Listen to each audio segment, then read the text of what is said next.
எல்லோருக்கும் வணக்கம். இன்னைக்கு ரொம்பவுமே மகிழ்ச்சியான தகவல்கள் இருக்குங்க நண்பர்களே. நிஃப்டி வந்து இன்னைக்கு 148 பாயிண்ட் ஏறினது மட்டும் இல்லாமல் 25,000க்கு மேலே ஒரு பாயிண்ட் அப்படின்றத வச்சு க்ளோஸ் பண்ணியிருக்கான். அடுத்தடுத்த நாட்களில் கேப் அப் ஆகி இந்த 25,000 அப்படின்ற லெவலை காப்பாற்றினாவே ரொம்ப மகிழ்ச்சி. அடுத்தது இருக்கிறதுலே மிக முக்கியமான தகவல் என்ன அப்படின்னு பார்த்தீங்கன்னா, ஜேபி மார்கன் எமர்ஜிங் மார்க்கெட்டுகளே பரவாயில்லை அப்படின்ற மாதிரியான ஒரு தகவலை சமீபத்தில் வெளியிட்டிருக்காங்க. இதனால் இனி எமர்ஜிங் மார்க்கெட்டில் புதிதாக ஒரு புல் ரன் என்பது வந்து நிஃப்டி 30,000 40,000 50,000 எவ்வளவு போனாலும் மகிழ்ச்சி தான் அடுத்தடுத்த வருடங்களில் லாங் டேர்மில். பட் இப்போதைக்கு இந்த தகவலை வச்சுக்கிட்டு நிஃப்டி பழைய ஹை வந்ததுனாவே ரொம்ப மகிழ்ச்சியாக இருக்குமே, ஒரு ஜூலை ஆகஸ்ட்டுக்குள்ளே வந்தால் கூட மகிழ்ச்சியாக இருக்குமே அப்படின்ற மாதிரி தான் நிறைய பேர் பார்த்துக்கிட்டு இருக்காங்க. ஸோ சமீபத்தில் எஃப்ஐஎஸ் எல்லாம் விற்றுக்கிட்டு இருந்தாங்க. இனி இந்த தகவலை பார்த்துட்டு எஃப்ஐஎஸ் தங்களுடைய செல்லிங்கை குறைச்சிட்டு மறுபடியும் பையிங் சைடு வந்தாங்கன்னா ரொம்ப மகிழ்ச்சியாக இருக்கும். இன்னுமே பாருங்கள் எத்தனை மகிழ்ச்சியான தகவல்னு. ஒரு நண்பர் சொல்கிறாரு, 6 மாதங்கள் கழித்து அவருடைய போர்ட்ஃபோலியோ என்பது லாபத்துக்கு வந்திருக்கு அப்படின்ற மாதிரி ஒரே மகிழ்ச்சி. இன்னொரு நண்பர் பாருங்க, மியூச்சுவல் ஃபண்டுகளில் ஒரு நண்பர் வந்து 5 வருஷமாக எஸ்ஐபி மூலியமாக இன்வெஸ்ட்மெண்ட் பண்ணிகிட்டே வர்றார். இப்போ வரைக்கும் அவருடைய போர்ட்ஃபோலியோ என்பது 55% லாபத்தில் இருக்குது அப்படின்னு இன்னொரு மகிழ்ச்சியான தகவல் சொல்லியிருக்காரு. நண்பர்கள், இந்த சமயத்தில் ஒரு முக்கியமான தகவல், ஐபிஓவில் லாபம் சம்பாதிக்கிறதுக்கு முதல் ஆயுதம் என்னென்னா அவனுடைய கிரே மார்க்கெட் ப்ரீமியம் எவ்வளவு லாபத்தில் இருக்குது அப்படின்னு தெரிஞ்சுக்கிறதா. இந்த சமயத்தில் சிட்டோர்கர் அப்படின்ற வெப்சைட் ரொம்ப உபயோகமாக இருந்தது கிரே மார்க்கெட் ப்ரீமியம் பார்க்குறதுக்கு. முதல்ல இந்த இடத்துல ஜிஎம்பினே தான் பேர் வச்சுருப்பாங்க. இப்போ அதுக்கு பொதுவாக லிங்கை கொடுத்துருக்காங்க, investorgain.com. அப்போ இந்த லிங்க்கை கிளிக் பண்ணும்போது உங்களுக்கு இந்த மாதிரி வந்துடும், அவனுடைய கிரே மார்க்கெட் ப்ரீமியம் தற்போது என்ன எதிர்பார்ப்பு போயிட்டுருக்கு லிஸ்டிங் ஆகிறப்ப அப்படின்ட்டு. ஸோ இந்த வகையில் நீங்கள் வந்து கிரே மார்க்கெட் ப்ரீமியம் ஐபிஓக்களுக்கு எப்படி போயிட்டுருக்குது அப்படின்னு நீங்கள் எளிதாக தெரிஞ்சுக்கலாம். ஆஹா, பரவாயில்ல, ஒரு டிவிடெண்ட் வாங்கியே மாத செலவை ஓட்டுறது அப்படின்றது என்ன சும்மாவா, சாதாரணமான விஷயமா அப்படின்ற மாதிரி இந்த பவர் கிரிட் இன்ஃப்ராஸ்ட்ரக்சர் இன்வெஸ்ட்மெண்ட் ட்ரஸ்ட்டை வச்சுக்கிட்டே பல பேர் மாத செலவை ஓட்டிக்கிட்டு இருக்காங்க. அப்படி இருக்கக்கூடிய இந்த பவர் கிரிட் இன்னைக்கு 2 அறிவிப்பு கொடுத்துருக்காங்க. ஒன்று, அவங்களுடைய ஃபினான்ஷியல் ஸ்டேட்மெண்ட்டில் அவங்களுடைய சேல்ஸ் என்பதில் பெருசாக மாற்றம் இல்லை, அதே சமயம் அவங்களுடைய எக்ஸ்பென்ஸில் பெருசாக எக்ஸ்பென்ஸ் ஆகாமல் அவங்களுக்கு அதுலேயும் வரவு அப்படின்ற மாதிரி காமிச்சு கிட்டத்தட்ட 1292 கோடி வருமானம் அப்படின்ற மாதிரி அவங்க ரிசல்ட் கொடுத்துருக்காங்க. அது மட்டும் இல்லாமல் நீ என்ன வேணாலும் ரிசல்ட் கொடுத்துட்டு போ, பட் எங்களுக்கு தேவையெல்லாம் ஒரு வருஷத்துக்கு 12 ரூபாய் டிவிடெண்ட், அதுக்குண்டான கைடன்ஸ் நீ கொடுத்தியா அப்படின்னு கேட்டாக்கா பிரமாதமாக கொடுத்துருக்காப்ல. இனி அடுத்த ஒரு வருஷத்துக்கு எப்படி நாங்கள் 12 ரூபா டிவிடெண்ட் மேபி கொடுக்கறதுக்கு வாய்ப்புகள் அதிகம் அப்படின்ற மாதிரி கொடுத்துருக்காங்க. இப்படித்தான் ஒவ்வொரு வருஷம் சொல்கிறாங்க, ஒவ்வொரு வருஷம் 12 ரூபா கொடுத்துட்டு இருக்காங்க. இந்த முறையும் 12 ரூபா கொடுத்தா ரொம்ப மகிழ்ச்சி தான். நண்பர்களே, என்எம்டிசி அப்படின்ற பங்குல ஒரு முக்கியமான தகவல் வந்திருக்கு. அதாவது பார்த்து கண்கள் பூத்திருந்தேன் அப்படின்ற மாதிரி இந்த பங்கு பல நாட்களாக பெருசாக ஏறாமல் இருந்தது என்எம்டிசி. அதுக்கப்புறம் ஒரு குறிப்பிட்ட அளவில் அந்த பழைய ஹையெல்லாம் தாண்டி மேலே போனான். இவன் மேலே போன நேரம் டேரிஃப் வருது மெட்டல் இண்டெக்ஸுக்கு, அப்படி இப்படின்னு ஏகப்பட்ட பிரச்சனைகள் வந்தது அமெரிக்காவிலிருந்து. அப்போ இவனை பாவம் குப்புன்னு பிடிச்சி தள்ளி விட்டாங்க. தள்ளி விட்டதுக்கப்புறம் கிட்டத்தட்ட 2-3 மாதங்கள் கழித்து மறுபடியும் பழைய ஹை என்பதை வந்து தொட்டு அதுக்கும் மேலே நின்று ட்ரேட் ஆகிட்டு இருக்கான். இந்த சமயத்தில் பல ட்ரேடர்கள்லாம் வேண்டி கேட்டுக்கிறது என்னென்னா, நீ இப்போ 73 வந்துட்ட, 55 ரூபாயிலிருந்து 73ன்னு 20 ரூபாய் ஏறி வந்திருக்க, நீ மறுபடியும் 73லிருந்து 20 ரூபாய் ஏறி 93 ரூபாய் நீ பழைய ஹையை போகாட்டி கூட பரவாயில்ல, இதுக்கு முன்னாடி நீ வந்து 80 ரூபா பக்கம் வந்த பார்த்தியா, அந்த ரேட்டாவது நீ வந்தீங்கன்னா எங்களுக்கு மகிழ்ச்சியாக இருக்குமேனு பல பேர் வேண்டி கேட்டுக்கிட்டு இருக்காங்க. நண்பர்களே, இந்த சமயத்தில் இன்னொரு பங்கு சைன்ஜீன் அப்படின்ற பங்கு, இவன் என்னதான் ரிசல்ட் கொடுத்துருக்கான்னு தெரியல, இவனை தலையில் தூக்கி வச்சு யாரும் கொண்டாடவே மாட்டேங்கிறாங்க மார்க்கெட்டில். இன்னைக்கு இந்த பங்கு 2% பக்கம் ஏறி இருந்தாலும் சிறிய அளவில் டிவிடெண்ட் என்பது கொடுத்துக்கிட்டு இருந்தாலும் 3 வருஷத்துக்கு முன்னாடி 1022 ரூபா கோடி கடன் இருந்தது. அதை வந்து இப்போ பாதியாக குறைச்சி 578 கோடி அப்படின்ற கடனாக மாற்றி வச்சிருந்தாலுமே இந்த பங்கு தற்போது என்ன ஆயிருக்கு அப்படின்னு பார்த்தீங்கன்னா, 1 இயர்லோ கிட்டத்தட்ட 1000 ரூபாய்கள் எங்கே, இந்த 650 ரூபாய்கள் எங்கே, அது மாதிரி மிகவும் பெரிய அளவில் அதிர்ச்சி அடைகிற மாதிரி கீழே விழுந்திருக்கான். அப்போ இவன் எந்த செக்டரில் இருக்கான் அப்படின்னு பார்த்தா, ஃபர்ஸ்ட் ஆஃப் ஆல் இது பயாகானுடைய ஒரு சப்சிடரியாக இருக்கான். ஸோ ஃபார்மா ரிலேட்டடான செக்டரில் இருக்கிறதுனால சமீபத்தில் இந்த அமெரிக்காவிலிருந்து ஃபார்மா ரிலேட்டடான தகவல் வர்றதுனால இவனால் ஒன்றும் பெருசாக எந்திரிச்சு வர முடியல. மற்ற சில ஃபார்மா கம்பெனிஸ் எல்லாம் கொஞ்சம் மேல் நோக்கி ஏறி வந்திருக்காங்க. இந்த சமயத்தில் இவன் கொடுத்துருக்கக்கூடிய குவார்ட்டர்லி ரிசல்ட் என்பது இதுக்கு முன்னாடி இருந்த லாபங்களை விட வளர்ச்சியில் தான் கொடுத்துருக்கான். அப்போ பல பேர்த்துக்கு ட்ரேடர்ஸுக்கு தலையில் புகை தான் வரும், அதாவது தலை சுத்தல் வந்துடும். எப்பா நீ லாபம் வந்து ஏர்முகத்தில் தான் கொடுத்துருக்க, ஆனால் உன்னை ஏன் குப்புற கமுத்தி வச்சுருக்கானுங்க அப்படின்ற மாதிரி பல பேர் யோசிச்சுட்டு இருப்பாங்க. பெரிய முதலீட்டாளர்கள் என்ன பண்ணியிருக்காங்க அப்படின்னு பார்த்தா அவங்க எதுவும் பெருசாக சேஞ்ச் பண்ணிக்கல. எஃப்ஐஸ் இன்னும் 19% ஹோல்டு பண்ணுறாங்க. டிஐஸ் 19.50 இருந்ததை 21.50% மார்ச் குவார்ட்டரில் மாற்றிருக்காங்க. ஸோ கீழ் நோக்கி இருக்கக்கூடிய பங்கு மனசு வலிக்கும்படி இருக்கக்கூடிய ஒரு பங்காக இந்த சைன்ஜின் இருக்குது. ஆண்டவா எங்களை காப்பாற்றி விடு அப்படின்னு அந்த பங்கு வச்சுருக்கிறவங்கெல்லாம் வேண்டிக்கிட்டு இருப்பாங்க. இந்த அழகை மறுபடியும் பார்த்து ரசிக்க வேண்டும் அப்படின்ற மாதிரி கடந்த 5 வருடமாக ஐசிஐசி பேங்க் தொடர்ந்து ஏவுகணை மாதிரி ஏறி இருக்கான். ஸோ இன்னைக்கு அவன் ரெஜிஸ்டர் ஆகிருக்கக்கூடிய 52 வீக் ஹை என்பது தான் அவனுடைய வாழ்நாளிலேயே அதிகமாக ரெஜிஸ்டர் ஆகிருக்கக்கூடிய ஹை. இன்னொரு தடவை நம்ம இந்த அழகை பார்த்து விட்டதனாலே அடுத்த பங்குக்கு போவோம். அடுத்து நம்ம பார்க்குறதுமே சாதாரண நாள் கிடையாது, மிகப்பெரிய வலிமையான பங்கு ஐடிசி. ஆனால் என்ன கஷ்டகாலமோ தெரியல, சமீபத்தில் வெறும் ஒரு 3.5%க்குள்ளேயே ஆடிக்கிட்டே இருந்தான். திடீர்னு அவனுடைய ரிசல்ட் வந்தோடனே கீழ் நோக்கி போகிற மாதிரி திடீர்னு பயம் காமிச்சான். அப்புறம் மறுபடியும் இப்போ போய் எடுத்து பார்த்தா அங்கிருந்து திரும்பி வந்து மறுபடியும் மேலே உட்காந்துக்கிட்டு இருக்கான். அப்படின்னா நாதஸ் திருந்திட்டானா அப்படின்னு ஒரு படத்தில் கவுண்டமணி அவர்கள் கேட்குற மாதிரி இந்த 3% வெறும் 3%க்குள்ளேயே 3 மாதமாக ட்ராவல் பண்ணி கொண்டிருந்த ஐடிசி அப்படின்ற பங்கினுடைய விலையில் மாற்றம் வந்துடுச்சா? அப்படி மாற்றம் வந்து அவனுடைய பழைய ஹை ஒரு 470 ரூபா பக்கத்தில் இது போயிடுவானா அப்படின்ற மாதிரி ட்ரேடர்கள் பார்த்துக்கிட்டு இருக்காங்க. வந்துச்சுன்னா ரொம்ப மகிழ்ச்சியாக இருக்குமேன்னு பார்த்துக்கிட்டு இருக்காங்க. எங்களை சந்தோஷமாக வச்சுக்கிறது உன் பொறுப்பு, செய்வீர்களா அப்படின்ற மாதிரி எல்லாரும் இதை பார்த்துக்கிட்டு இருக்காங்க. ஐடிசி வந்துச்சுன்னா உண்மையிலேயே ரொம்ப மகிழ்ச்சியாக இருக்கும். அடடா மார்க்கெட் கொஞ்சம் ஸ்டேபிள் ஆகிட்டா போதும், எல்லாத்துக்கும் சர்ப்ரைஸ் கொடுக்கறதான் வேலை. டைட்டன் அப்படின்ற டாடா நிறுவனத்தினுடைய பங்குமே சமீபத்தில் இறங்கி கிடந்திருந்தான். நல்ல ஒரு அருமையான சப்போர்ட் 2900 அப்படின்ற ரேஞ்சில் சப்போர்ட் எடுத்தவன் இப்போ 3600, ஆல்மோஸ்ட் ஒரு பங்குக்கு 1000 ரூபாய் என்பது போல் ஏறி வந்திருக்கான். இந்த மாதிரி பங்குகள் இருந்தாவே ரொம்ப மகிழ்ச்சியாக இருக்குங்களே நண்பர்களே. யாருமே லாக் ஆக மாட்டாங்க. ஒரு 4-5 மாதம் இது லாக் ஆகி மன வேதனையில் இருப்பாங்க. திடீர்னு பார்த்தா அவங்க வாங்கின விலைக்கு பக்கத்தில் வந்தாவே எவ்வளோ மகிழ்ச்சியாக இருக்கும். சில பேர் இறங்கி போச்சு, சரி நீ என்ன பண்ணுறது ஏவரேஜ் பண்ணி பார்ப்போன்னு ஏவரேஜ் பண்ணி பார்க்கும் பொழுது அவங்களுடைய வாங்கின விலை அப்படின்றது பாதியாக குறைஞ்சிருது. அப்போ திடீர்னு அது பழைய ரேட்டுக்கு வரும்பொழுதே அது ஒரு நல்ல லாபமாக வரக்கூடிய நேரத்தில் முதலீட்டாளர்களுக்கு ரொம்ப மகிழ்ச்சியாக இருக்கும். ஸோ எல்லாருமே என்ன எதிர்பார்க்குறதுனா இந்த மாதிரி ஒரு வாலட்டைலாக இருக்கக்கூடிய பங்காக இருந்ததுனாவே ஜெயிச்சு வந்துடலாமே. நண்பர்களே சமீபத்தில் எந்த விதமான மூவ்மெண்ட்டும் இல்லாமல் ரொம்பவுமே முக்கியமான ஒரு ஸ்லோ பாயிண்டில் ஆடிக்கிட்டு இருக்கு இந்த ஐஆர்இடிஏ அப்படின்ற பங்கு. ஸோ இந்த ஐஆர்இடிஏ பங்கு இப்போது ஒரு முக்கியமான ஃபோக்கஸில் வந்திருக்கிறதுனாலையும் இதில் இருக்கக்கூடிய ஒரு தகவல் என்ன சொல்லுது அப்படின்னு பார்த்தீங்கன்னா கிட்டத்தட்ட 510 கோடி இந்த ஜென்சால் இன்ஜினியரிங் பணத்தை வாங்கிட்டு திருப்பி தரவே இல்லை, அதை கோர்ட்டுக்கு இழுத்துருக்காங்க. ஸோ அப்போ அந்த கோர்ட்டில் ஏதாவது சாதகமான தகவல்கள் வருதா அப்படின்ற ஒரு கட்டத்திலையும் இப்போ ஃபோக்கஸில் வந்து நிற்கக்கூடிய ஒரு பங்காக இந்த ஐஆர்இடிஏ அப்படின்றது இருக்குது. ஸோ இனிமேல் அது கோர்ட்டு சம்மந்தப்பட்ட தகவல்கள் அடுத்த மாதங்களில் வர வர இவனுக்கு அது பாசிட்டிவாக அமையுமா அப்படின்றது பொறுத்திருந்து தான் பார்க்கணும். ஆனால் இதில் இன்னொரு முக்கியமான விஷயம், why crying just 20 crores last year அப்படின்ற மாதிரி இவங்க ஒரு குவார்ட்டர் முழுதுமாக பாடுபட்டு சம்பாதிச்ச பணம் தான் இந்த 500 கோடி.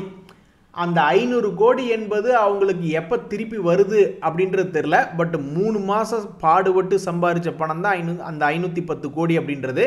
அதனால் இது மிக மிக முக்கியமான தகவல். இப்போதைக்கு இந்த பங்கு ஃபோக்கஸில் இருக்குது. இவனுக்கு சார்பாக கோர்ட்டு தீர்ப்பு வந்து அந்த 510 கோடி ரெக்கவரியும் பண்ணிட்டான்னா அது ஒரு நல்ல தகவலாக தான் இந்த ஐஆர்இடிஏக்கு நடக்கும். இனிமேல்லாம் இந்த மாதிரி இந்த தப்பு தண்டவெல்லாம் பண்ண மாட்டேன், சாமி என் பணத்தை வாங்கி கொடுத்துருங்க அப்படின்ற மாதிரி தான் இந்த பங்கு தற்போதைய நிலைமையில் இருக்குது. நண்பர்கள் இந்த ஜிஇ வெர்னோவா அப்படின்ற பங்கு இன்னைக்கு ஒன் ஆஃப் த டாப் கெய்னராக வந்திருக்கு. 10% மேல் நோக்கி ஏறி இருக்கான். அது மட்டும் இல்லாமல் இவனுடைய பல இடத்துக்கே எப்படி மகிழ்ச்சியாக வந்திருக்கான் பாருங்கள். 1000 ரூபாய் ரேஞ்சில் போய் விழுந்தவன், அதாவது 2000 ரூபாய் ரேஞ்சிலிருந்து 1000 ரூபாய் வரைக்கும் விழுந்து மறுபடியும் அதே 2000 ரூபாய்க்கு போயிட்டான். நம்மளுடைய இந்திய பங்குச்சந்தைக்கே அழிவே இல்லை அப்படின்ற மாதிரி இப்போ எல்லாருமே அண்டர்ஸ்டாண்ட் பண்ணிட்டாங்க. அதாவது இப்போ புதுசாக கோவிடுக்கு அப்புறம் வந்தவங்களும் 50% 70% இறங்கின பங்குகளையெல்லாம் அவங்க பார்க்கவே இல்லை. தொடர்ந்து லாபம் லாபம் லாபம்னு ஏதோ பணக்கார வீட்டில் பிறந்த குழந்தை மாதிரி ஜாலியாக சுற்றிக்கிட்டே இருந்தாங்க. அங்கிருந்து குப்புற விழுந்து பார்க்கவே இல்லை. ஆனால் கடந்த 5 மாதங்களில் பல்வேறு பங்குகள் 50% 80% இறங்கினதை பார்த்துட்டாங்க. பார்த்ததுக்கப்புறம் அவங்களோட யோகம் பாருங்க, பல பங்குகள் 2-3 மாதத்துலேயே திரும்பி அவனுடைய ஹைக்கு வந்துடுச்சு. ஸோ இப்படி இருக்கக்கூடிய இந்த நிலைமையில் இவன் இருக்கக்கூடியது என்ன பிஸ்னஸ் அப்படின்னு பார்த்தீங்கன்னா பவர் டிரான்ஸ்மிஷன் அண்ட் டிஸ்ட்ரிபியூஷன் பிஸ்னஸில் 10% மேல் நோக்கி ஏறி வந்திருக்கான். இதுக்கு முக்கியமான காரணம் அவன் வெளியிட்டு இருக்கக்கூடிய ரிசல்ட் தான். ஸோ அந்த செக்டர் இப்போதைக்கு நல்லா தான் இருக்குது. ஆனால் அதுக்குன்னு பேராசைப்படக்கூடாது. பிஜி இன்வெட் அப்படின்ற ஒரு பங்கும் இதே மாதிரி பவர் டிரான்ஸ்மிஷன் அப்படின்றதெல்லாம் ஒர்க் பண்ணிக்கிட்டு இருக்கான். ஆனால் அதுக்குன்னு இவன்லாம் ஒரே நாளில் 10% ஏறுமா அப்படின்னா அதுக்கு வாய்ப்பு ரொம்ப ரொம்ப கம்மி. நான் நீ சேர்ந்து கல்யாணம் பண்ணிட்ட உலகமே அழிஞ்சிருண்டா அப்படின்னு வடிவேல் அவர்கள் சொல்கிற மாதிரி அப்படியெல்லாம் இந்த பங்கு அதே செக்டரில் தான் இருக்குது. ஆனால் ஏறிட்டானா 10% ஏறிட்டா பல பேர்த்துக்கு சந்தோஷத்தில் ஒரு மாதிரி நெஞ்சடைப்பே வந்துடும். நண்பர்களே, மிகவும் முன்னணி கம்பெனி தான் இந்த பிஎம்எல் அப்படின்ற பங்கு. சமீபத்தில் இது ஏறாமையே இருந்தது, எல்லாத்துக்கும் ஒரு மாதிரி ப்ரெஷராகவே இருந்தது. என்னடா ரொம்பவுமே முன்னணி பங்கு 5000 ரூபா ரேஞ்சிலேருந்து வெறும் 2000 ரூபாயில் வந்து விழுந்துட்டானே அப்படின்ற மாதிரி இருந்த ஒரு சமயத்தில் இப்போ மறுபடியும் 2000லிருந்து 4200 ஆல்மோஸ்ட் 80% என்பது ரெக்கவரி ஆயிருக்கு. அந்த 80% ரெக்கவரி என்பதில் வந்து பெரும்பாலும் இப்போ சமீபத்தில் ஒரு 10 நாளில் நடந்தது தான். இதுக்கு முன்னாடி 2400 விழுந்தா, அதுக்கப்புறம் வந்து குறுகிய கால அளவில் 2 மாதத்தில் 80% ஏறின ஒரு முன்னணி பங்குகளில் பிஎம்எல் லேட்டாக வந்தாலும் லேட்டஸ்ட்டாக வந்துட்டான். எத்தனையோ பங்குகள் ஏறி வந்துட்டான், லோ ரேட்லேருந்து 80% 100% ஏறி வந்துட்டான். பட் இவன் லேட்டாக ஏறி வந்து தன்னுடைய பெயரை நிலநாட்டியிருக்கான் இந்த பிஎம்எல் அப்படின்ற பங்கு. அதில் இன்னைக்கு மட்டுமே யாருமே எதிர்பார்க்காத மாதிரி 15% ஏறி இருக்கான். உடனே இந்த பங்கு வச்சிருக்கிறவங்கெல்லாம் கைதட்டி ஆரவாரம் பண்ணிக்கிட்டு இருக்காங்க. ஏன்னா இது நேற்றைய க்ளோஸ்லேருந்து அப்படியே இது ஒன்றும் கேப் அப் ஆகலை. காலையில் ஓப்பன் ஆகி இத்தனைக்கு காலையில் மைனஸ்லாம் இருந்துட்டு ஒரே நாளில் ஏறி வந்ததான் இந்த 15% என்பது. இந்த பிஎம்எல் ஷேர் வச்சிருக்கிறவங்க நினச்சிட்டு இருப்பாங்க, உடம்புல எங்கேயோ நம்மளுக்கு இங்கே மச்சம் இருக்குடா, இல்லைன்னா இப்படி ஒரே நாளில் 15% ஏறுமா அப்படின்ற மாதிரி நினச்சிக்கிட்டு இருப்பாங்க. நண்பர்களே, இதே மாதிரி தான் இன்னொரு பங்கு நெட்வெப் அப்படின்ற ஒரு பங்கு. இவங்க இந்த டேட்டா சென்டரு, இந்த ஹை எண்ட் கம்ப்யூட்டிங் சொல்யூஷன்ஸ் அந்த மாதிரி பிஸ்னஸில் இருக்காங்க. இப்படி இருக்கக்கூடிய இந்த பங்கு சமீபத்தில் ஒரு மிகப்பெரிய ஒரு லோனில் வந்து விழுந்தான். 3000 ரூபாய் எங்கே, அதுக்கப்புறம் வந்து விழுந்த 1200 ரூபாய் எங்கே. பட் இப்போ 1200 ரூபாயிலிருந்து பிக்கப் ஆகி first time in history 2025 2 days moving average வந்து டச் பண்ணவே இல்லை. ரொம்பவுமே வீக்காக இருந்த பங்கு இப்போ சமீபத்தில் பிக்கப் ஆகி 1200 ரூபாயிலிருந்து 1900 ஒரு குறிப்பிட்ட இடத்த வந்து தொட்டிருக்கான். இனி இவன் மறுபடியும் இங்கே இருந்து பிக்கப் ஆகி மேல் நோக்கி போக போகிறானா? ஏன்னா பிஎம்எல்லாம் கொஞ்சம் கூட யோசிக்கல, அவன் பாட்டுக்கு பிக்கப் ஆகி போய்கிட்டே இருக்கான். ஆனால் ஐடிசி இங்கே வந்து இப்படி ஆடிக்கிட்டு இருக்கான். அது மாதிரி எத்தனையோ பங்குகள் 2 days மூவிங் ஆவரேஜ் கிட்ட ஆடிக்கிட்டு இருக்கான். அது மாதிரி இந்த நெட்வெப் அப்படின்ற பங்கு இந்த இடத்துல இப்படியே கொஞ்ச நாள் யோசனை பண்ணி சுற்றிக்கிட்டு இருப்பானா, இல்லை பிஎம்எல் மாதிரி சரவடியாக அப்படியே மூவ் ஆவானா அப்படின்றது பொறுத்திருந்து தான் பார்க்கணும். ஸோ இந்த பங்குகளினுடைய வாலட்டிலிட்டி அப்படின்றதெல்லாம் கம்மியாக இருக்கிறதுனால இதெல்லாம் 2-3 மாதத்தில் எப்படி தெரிய வரும். இது போன்ற பங்குகள்லாம் ஒரு 5-6 மாதம் ஆகுமோ அப்படின்ற மாதிரி ட்ரேடர்கள் யோசனை பண்ணிக்கிட்டு இருக்காங்க. உடனே பார்த்தா இதுக்குள்ளே எப்படி ரிசல்ட் தெரிய வரும், ஒரு 6 மாதம் கழித்து எடுத்து பார்த்தா தான் ஒரு வேளை ரிசல்ட்டுகள் தெரியுமோ அப்படின்ற மாதிரி யோசனை பண்ணிக்கிட்டு இருக்காங்க. அதே மாதிரி இந்த இண்டஸ்இண்ட் பேங்க் அப்படின்றதுலையும் ட்ரேடர்கள்லாம் ரொம்ப எச்சரிக்கையாக இருக்காங்க. ஏன்னா ஏற்கனவே இவன் கணக்கு வழக்கில் தப்பு பண்ணி கவுத்து விட்டுட்டான். இதுக்கப்புறம் மொத்தமாக எல்லா பேட் நியூஸுமே முடிஞ்சிருச்சா, இல்லை இன்னும் ஏதாவது பேட் நியூஸ் இது கொடுக்க போகிறானா அப்படின்றது தெரியாதபடிக்கு இருக்கக்கூடிய இந்த நேரத்தில் ஒரு முக்கியமான தகவல் இந்த இண்டஸ்இண்ட் பேங்க்கில் என்ன அப்படின்னு பார்த்தீங்கன்னா, சமீபத்தில் ஒரு மிகப்பெரிய ஒரு வாலட்டிலிட்டி அப்படின்றது காமிச்சிருக்கா. அந்த வாலட்டிலிட்டி காமிச்சதுக்கப்புறம் இந்த பங்கு கீழே உடச்சி போகாமல் தற்போதைய நிலைமையில் கடந்த 3 நாட்களாக மேல் நோக்கி போகிற மாதிரியே காமிச்சிக்கிட்டு இருக்கான். ஸோ இப்போ இந்த பங்கை பார்க்கக்கூடிய ட்ரேடர்கள்லாம் வந்து சரி இந்த சென்டர் பாயிண்ட்லேயே ஆடிக்கிட்டு இருக்கானே, இனி மேலே 1000 ரூபா போக போகிறானா அல்லது கீழே 600 ரூபா போக போகிறானா அப்படின்றத பார்த்துக்கிட்டு இருக்காங்க. அதே மாதிரி தான் இந்த சொனாட்டா சாஃப்ட்வேர் அப்படின்ற பங்கும் அவனு வந்து பெருசாக ஒரு மூவ்மெண்ட் அப்படின்றத சில நாட்களுக்கு முன்னாடி 1 மாதத்துக்கு முன்னாடியே ஒரே நாளில் மிகப்பெரிய ஒரு வாலட்டிலிட்டி காமிச்சிக்கிட்டு அதுக்குள்ளேயே சாந்தமாக ஆடிக்கிட்டு இருக்கான். இந்த பங்கும் எப்படா திரும்பி அட நீ மறுபடியும் 500 ரூபா போகாட்டியும் பரவாயில்ல, சில நாட்களுக்கு முன்னாடி 460 ரூபா பக்கம் வந்து இல்லை, அந்த ரேட்டாவது நீ வருவியா அப்படின்ற மாதிரி இந்த சொனாட்டா சாஃப்ட்வேர் பங்கு பார்த்து ட்ரேடர்கள் பிரார்த்தனை பண்ணிக்கிட்டு இருக்காங்க. இப்போ ஸ்டாக் மார்க்கெட்டில் என்ன ஒரு பிரச்சனை அப்படின்னா, பல பங்குகள் ஏறி வந்துருச்சு, பெரிய அளவில் ஏறி வந்துருச்சு. ஆனால் இங்கிருந்து அண்ணாந்து பார்த்தா இன்னும் பல தூரம் ஏற வேண்டியதாக இருக்குது. ஸோ அப்போ மனசுக்குள்ளே ஒரு பயம் வருது. ஒரு உதாரணத்துக்கு இந்த கிர்லோஸ் ஆயில் என்ஜின் அப்படின்ற பங்கு பார்த்தீங்கன்னா, அவன் 1400 ரூபாயிலிருந்து 500 ரூபா, என்ன ஒரு கொடுமை, 1400 இருக்குது, 500 போயிருக்கு. இந்த பங்கை மட்டும் யாராவது 1400 வாங்கி கொஞ்ச நாளைக்கு முன்னாடி 500 ரூபாயில் பார்த்துருந்தாங்கன்னா நல்லா பெரிய கதர்கடை துண்டை வாங்கி தலையில் போட்டு எங்கேயாவது ஒரு ஓரமாக படுத்து கிடந்திருப்பாங்க. அப்படி இருந்த பங்கு இப்போ 500 ரூபாயிலிருந்து 867 அப்படின்னு மிக முக்கியமான இடத்துல ஏறி 2 days மூவிங் ஆவரேஜை தொட்டு ஆடிக்கிட்டு இருக்கான். ஸோ இந்த மாதிரி மேலே பார்த்தாலும் ரொம்ப பெருசாக இருக்குது, கீழே பார்த்தாலும் ரொம்பவுமே அதில் பாதாளத்தில் விலை இருக்குது. அப்படின் பொழுது மனசுக்குள்ளே ஃபியர், பயம் என்பது ட்ரேடர்களுடைய மனசுக்குள்ளே வருது. இதெல்லாம் ஒரு வருஷம் கழித்து பார்த்தா தான் எந்த இடத்துல இருப்பான் அப்படின்ற மாதிரி தெரியுமோ அப்படின்னு மனசில் நினச்சிக்கிட்டு இருக்காங்க.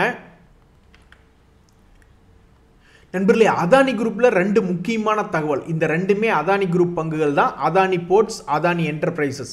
ஸோ இந்த 2 பங்குகளுமே சமீபத்தில் நல்ல லோ லெவல் இருந்து மேல் நோக்கி ஏறி வந்தாலும் கடந்த சில நாட்களாக ஒரு பெரிய மூவ்மெண்ட் என்பதை கொடுத்துட்டு அதுக்கப்புறம் எதுவுமே மூவ்மெண்ட் ஆகாமல் இருந்தால் இப்போ சமீபத்தில் ஒரு பிரேக் அவுட் மாதிரி ஆடிட்டு இருக்கான். ஸோ அப்போ இந்த பங்குகள்லாம் அடுத்தடுத்த நாட்களில் என்ன பண்ணும், அதானி என்டர்பிரைசஸ் அவனுமே சமீபத்தில் ஒரு மிகப்பெரிய ஒரு மூவ்மெண்ட் பண்ணிட்டு 2 பக்கமே ஃபெயிலியர் பண்ணி விட்டுருவானா. ஏன்னா அந்த மூவ்மெண்ட்டு கீழே போகிற மாதிரி காமிச்சிட்டு உனக்கும் பெப்பே அப்படின்ற மாதிரி ஏதோ ஒரு டைலாக் இருக்கும், அந்த மாதிரி கீழே போகிற மாதிரி ஏமாற்றிட்டு அப்படியே திருப்பி மேல் நோக்கி ஏறி இருக்கான். அப்போ இனிமேல் மேலே போகிற மாதிரி ஏமாற்றிட்டு அப்படியே கீழே வர போகிறானா, இவன் என்ன பண்ண போகிறான்னு தெரில. ஸோ மிக முக்கியமான ஒரு பெரிய கேண்டிலை மையமாக வச்சுக்கிட்டு அதை சுற்றியே ஆடிக்கிட்டு இருக்கான். இனி இவன் அடுத்தடுத்த நாட்களில் கிளியராக ஏதாவது ஒரு டைரக்ஷன் எடுப்பானா இல்லையா அப்படின்ற மாதிரி இந்த அதானி குரூப் பங்குகளை வச்சுருக்கிறவங்க பார்த்துக்கிட்டு இருக்காங்க. நண்பர்களே, இந்த ஜொமேட்டோ கம்பெனி எட்டர்னல்னு பேர் மாற்றினாங்க. அதுக்கப்புறம் இன்னுமே பெருசாக எதுவும் வாலட்டிலிட்டியே காமிக்கல. கடந்த 4 மாதங்களாகவே பெரிய வாலட்டிலிட்டியே காமிக்கல. சரி, ஒரு வேளை மேலே ஏறிட்டா இனிமேலாவது சந்தோஷமாக இருப்பானா அப்படின்ற மாதிரி பார்த்தா மறுபடியும் இந்த 2 மாதங்களாக ஒரு குறிப்பிட்ட ரேஞ்சுக்குள்ளேயே ஆடிக்கிட்டு இருக்கான். அதே மாதிரி அடுத்து பார்க்கக்கூடிய இந்த ஜிஆர்எஸ்சி அப்படின்ற பங்கு வந்து ஒரு பதட்டமாக இருக்குது. அதாவது ட்ரேடர்களுக்கு வந்து எதுவுமே நான் ஸ்டாப்பாக போய்கிட்டு இருந்தால் ரொம்ப சந்தோஷமாக தான் இருக்கும். ஏதாவது ஒரு இடத்துல வந்து நின்று யோசனை பண்ணானாக்கா ஒரு மாதிரி பயம் என்பது அவங்க மனசுக்குள்ளே வரும். ஸோ சமீபத்தில் ஒரு மிகப்பெரிய ஒரு வாலட்டிலிட்டி மூவ்மெண்ட் அப்படின்றது இந்த பங்கு ஒரு 3 நாட்களுக்கு முன்னாடி பண்ணியிருந்தது. அதுக்கப்புறமும் அவன் தொடர்ந்து மேல் நோக்கி போகாமல் மறுபடியும் கீழே வர்றானா இல்லை என்ன பண்ண போகிறான் அப்படின்றத தொடர்ந்து பார்த்துக்கிட்டு இருக்காங்க. எப்படின்னு ஒரு 15-20 நாளைக்கு இப்படியே ஆடிக்கிட்டு இருந்தான்னாக்கா எல்லாத்துக்கும் ஒரு மாதிரி தலைவலி வந்துடும். இப்போ பார்த்த பங்குகள் மட்டும் இல்லை, இப்போ பார்க்கக்கூடிய ஒரு 3 பங்குகளுமே மறுபடியும் ஒரு குறிப்பிட்ட ஒரு ட்ரிகர் பாயிண்ட்லேயே இருக்கான். பெரிய லெவலில் ஏற போகிறானா இல்லை இறங்க போகிறானா அப்படின்ற ஒரு மனசு பதைப்பதிக்கக்கூடிய இடத்துல தான் இருக்கான். இந்த பிர்லா சாஃப்ட் அப்படின்ற பங்கும் கூட இவன் சமீபத்தில் 300 ரூபாய் ரேஞ்சிலேருந்து 400 ரூபாய் ஏறி வந்தாலுமே கடந்த 10 நாட்களாக பெருசாக மூவ்மெண்ட் காட்ட மாட்டேங்கிறானே. சில நாட்களுக்கு முன்னாடி ஒரு பெரிய மூவ்மெண்ட் காமிச்சுக்கிட்டு அதுக்குள்ளேயே ஆடிக்கிட்டு இருக்கான். இனி இவன் என்னைக்கு பெரிய அளவில் இறங்கியோ ஏறியோ காட்ட போகிறான் அப்படின்றத பார்க்கறதுக்கு மக்கள் ரொம்ப ஆர்வமாக இருக்காங்க. இந்த கேபிஆர் மில்லுமே சமீபத்தில் ஒரு மிகப்பெரிய ஒரு மூவ்மெண்ட் அப்படின்றத அவனுடைய வாழ்க்கையினுடைய உச்சத்தில் காமிச்சிட்டு அதுக்கப்புறம் 10 நாளாக எந்த விதமான மூவ்மெண்ட்டும் இல்லை. சரி, ஒன்றா உன்னுடைய பழைய ஹை 1400 வந்து தொட்டினாவே அது ஒரு நல்ல வருமானம் தான், அல்லது அங்கிருந்து பெருசாக கீழே இறங்கி 2 days மூவிங் ஆவரேஜை வந்து தொட்டுட்டு அப்புறம் நீ மறுபடியும் மேலே வந்தினாலும் வருமானம் தான், அல்லது இதுக்கு முன்னாடி எல்லாத்தையும் பயமுறுத்துகிற மாதிரி பெரிய அளவில் வீழ்ச்சி அடைஞ்சு அதுக்கப்புறம் அருமையான லாபம் பண்ணி கொடுத்த மாதிரி அப்படி பண்ணி கொடுத்தினாலும் லாபம் தான்.